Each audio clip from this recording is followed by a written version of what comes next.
So, what if almost everything you've ever been taught about money is actually keeping you from getting wealthy?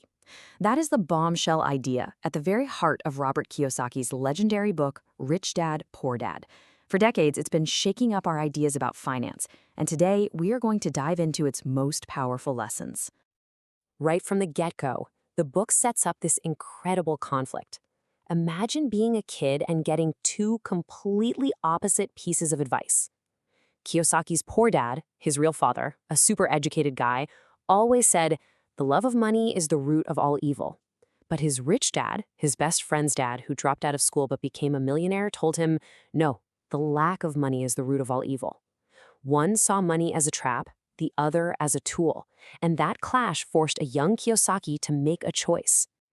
And this leads to one of the book's biggest arguments. Financial education happens at home, not at school.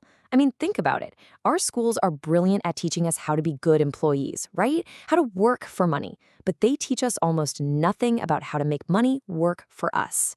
Poor Dad's world was all about climbing the ladder, getting that job security, those benefits.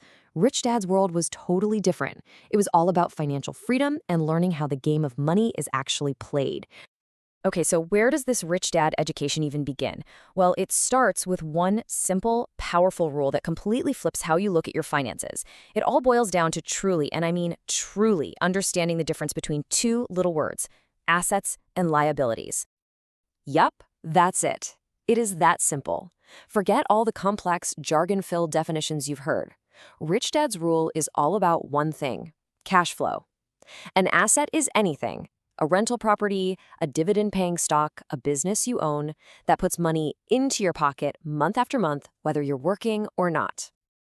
And on the flip side, you've got liabilities. A liability is anything that takes money out of your pocket, your car payment, your student loans, that credit card debt. And here's the game-changing insight. The rich spend their lives acquiring assets. The middle class, they spend their lives acquiring liabilities that they think are assets. Which brings us to probably the most controversial idea in the entire book.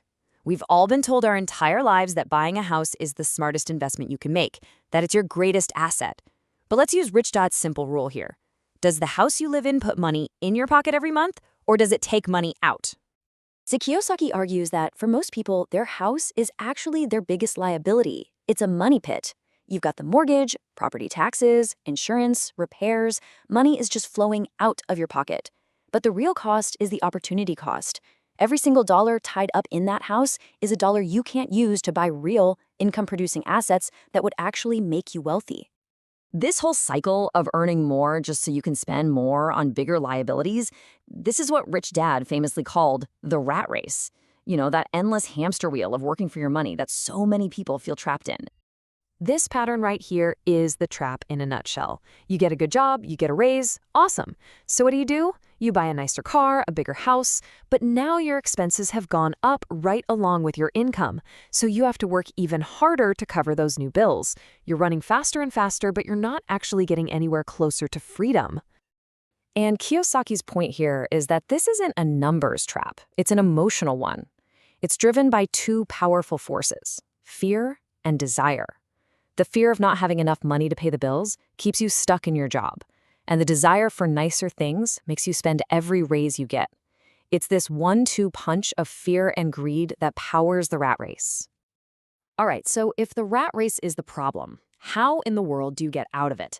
Well, according to Rich Dad, you have to fundamentally change how you earn your money. And this is where his most famous framework comes into play, the cash flow quadrant. This simple diagram, it divides the entire working world into just 4 groups. On the left side, you have E for employee and S for self-employed. And on the right side, you have B for business owner and I for investor. Now, the real difference here isn't what job you do, it's your mindset. Employees and self-employed folks on the left side, they trade their time for money. If they don't work, they don't get paid. But business owners and investors on the right side, they create or buy assets. Business owners build systems that make money, and investors put their money into things that make more money. People on the left have a job.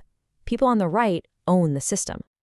So the whole point, the ultimate goal, is to shift where your income comes from. It's about moving from the left side of this quadrant to the right side.